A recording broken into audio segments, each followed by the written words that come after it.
예, 중대본 제1통제관 이길입니다. 3월 11일 금요일입니다. 중대본 정례 브리핑을 시작하도록 하겠습니다. 오늘 중대본에서는 세 가지를 크게 논의를 하였습니다. 첫 번째는 동네 병의원의 신속항원 검사를 인정한다는 방안입니다. 둘째는 해외 입국 관리체계 개선입니다. 셋째는 일반 체계 내에서 코로나 치료 확대 방안이 되겠습니다. 첫 번째 전문가용 신속항원 검사 운영 개선 방안에 대해서 보고를 드리겠습니다.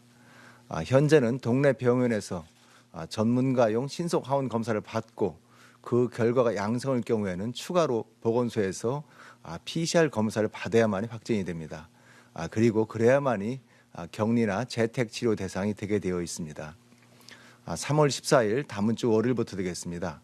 이 한 달 동안은 의료기관의 신속항원 검사가 양성일 경우에는 추가로 PCR 검사를 받으실 필요가 없습니다. 바로 PCR 검사 확진자와 동일하게 격리와 재택치료를 받으실 수가 있겠습니다. 이는 최근에 확진자 급증함에 따라서 전문가용 신속항원 검사 양성 예측도가 크게 상승을 하였기 때문입니다. 또한 PCR 검사가 한계까지 도달한 상황입니다.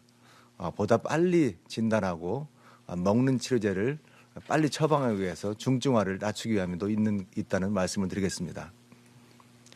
앞으로는 의료기관에서 받은 신속항원 검사 결과가 양성이신 분들께서는 보건소에 선별진료소나 의료기관에 추가로 PCR 검사를 받으실 필요가 없겠습니다. PCR 검사를 받지 않으시게 되기 때문에 국민들께서는 편리하게 또한 신속하게 치료를 받게 되실 것입니다. 보건소의 확진 판정 문자를 기다릴 필요가 없습니다. 바로 검사를 받으신 후에는 호흡기 진료 의료기관에서 치료를 받으실 수가 있겠습니다. 60세 이상 어르신 같은 경우에는 먹는 치료제를 처방도 바로 받게 되실 것입니다. 먹는 치료제 경우에는 최근 일주일간 평균 1,733건의 처방이 이루어지고 있습니다. 이 치료제는 중증화를 막는 효과가 많다고 평가를 전문가들도 하고 있습니다. 동네 병의원은 양성으로 나온 환자를 보건소에 바로 신고해 주시기를 바랍니다. 그리고 보건소에서는 기초 역학조사를 포함해서 빨리 절차를 진행해서 재택치료를 결정해 주시기를 바랍니다. 역학조사 결과 환자분들은 집중관리군과 일반관리군으로 나누어지고 건강관리 방법도 달라지게 되어 있습니다. 이런 환자 관리 방법은 3월 14일부터 다음 주 월요일입니다. 그때부터 적용할 계획으로 있습니다.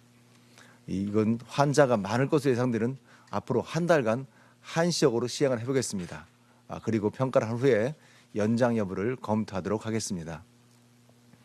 이번 개선을 통해 확진자의 신속한 관리로 환자 관리 공백을 방지하고 중증화를 예방하는 큰 효과가 있을 것으로 기대를 하고 있습니다. 앞으로 코로나 의심 증세가 있는 국민들께서는 가까운 호흡기 진료 의료기관에서 검사를 받아주시기를 바랍니다. 또한 검사를 실시한 의료기관에서는 치료가 원활하게 될 수 있도록 환자에게 전화 상담과 처방을 빨리 안내해 주시기를 부탁드리겠습니다. 지금까지는 전문가용 신속항원 검사 운영 개선 방안에 대해서 말씀을 드렸습니다.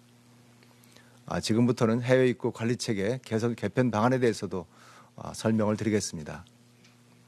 3월 21일 월요일부터 모든 입국자에 대해서 실시하고 있는 7일간의 격리를 국내 또는 해외에서 접종을 완료하고 접종 이력을 등록하신 분들에 대해서 면제하게 되어 있습니다. 4월 1일 금요일부터는 해외에서 접종하였으나 접종 이력을 등록하지 않으신 분들은 격리가 면제됩니다. 다만 국가별 위험도와 국내 방역상을 고려해서 위험도가 높은 국가에서 입국하는 경우에는 접종 완료자라 하더라도 격리 대상이 됨을 공지해 주시기 바랍니다. 현재 파키스탄, 우즈베키스탄, 우크라이나, 미얀마 등 4개국은 격리 면제 제휴국가로 지정하여 예방접종 완료자로 격리되고 있습니다. 예방접종 완료를 기준으로 노바백스를 포함한 WHO 인증 백신으로 2차 접종 후 14일이 경과하고 180일 이내이신 분들과 3차 접종을 완료하신 분들입니다. 국내 또는 해외에서의 접종 이력을 쿠브 시스템 등을 통해서 국내에서 이미 등록하신 분들께서는 3월 20일부터 격리가 면제되게 되어 있습니다. 그러나 접종 이력 확인이 안 되신 분들께서는 4월 1일부터 입국 시에는 검역 정보 사전 입력 시스템을 통해 직접 접종 이력을 입력하셔야만이 격리가 면제됩니다. 아울러 4월 1일부터는 입국 이후 방역택시, KTX 전용칸 등은 방역교통망은 운영을 중단하겠습니다. 모든 입국자들은 대중교통 이용을 이용할 수 있게 되었습니다. 다만 마스크 착용 등 방역수칙을 잘 준수해 줄 것을 거듭 부탁드립니다. 또한 검사 체계의 변화를 고려하여 입국 후 3회 실시하고 있는 PCR 검사 중에서 6, 7일자는 검사를 신속 항원 검사로 가능하도록 간소화했습니다. 이는 3월 10일부터 시행하고 있습니다. 항공 운항 노선 확대와 사증 발급 확대 등은 방역상을 고려하여 단계적으로 완화하도록 하겠습니다. 한편 또한 해외 신종 변이 발생 여부도 면밀하게 감시하도록 하겠습니다. 지금까지는 해외 입국 관리체계 개편 방안에 대해서 설명을 드렸습니다. 지금부터는 일반 의료체계 내에서 코로나 치료 확대 방안에 대해서도 말씀을 드리겠습니다. 어제 8시입니다. 우리 대한병원협회장님 수도권 21개 상급종합병원장 등을 참여하는 간담회를 개최했습니다. 여기에는 대한의사협회도 참석을 했습니다. 여기에서 일반 의료체계 내에서 코로나 진료 확대 방안에 대해서도 논의를 했습니다. 확진자 규모가 커지고 다양한 질환의 확진 환자가 증가하고 있습니다.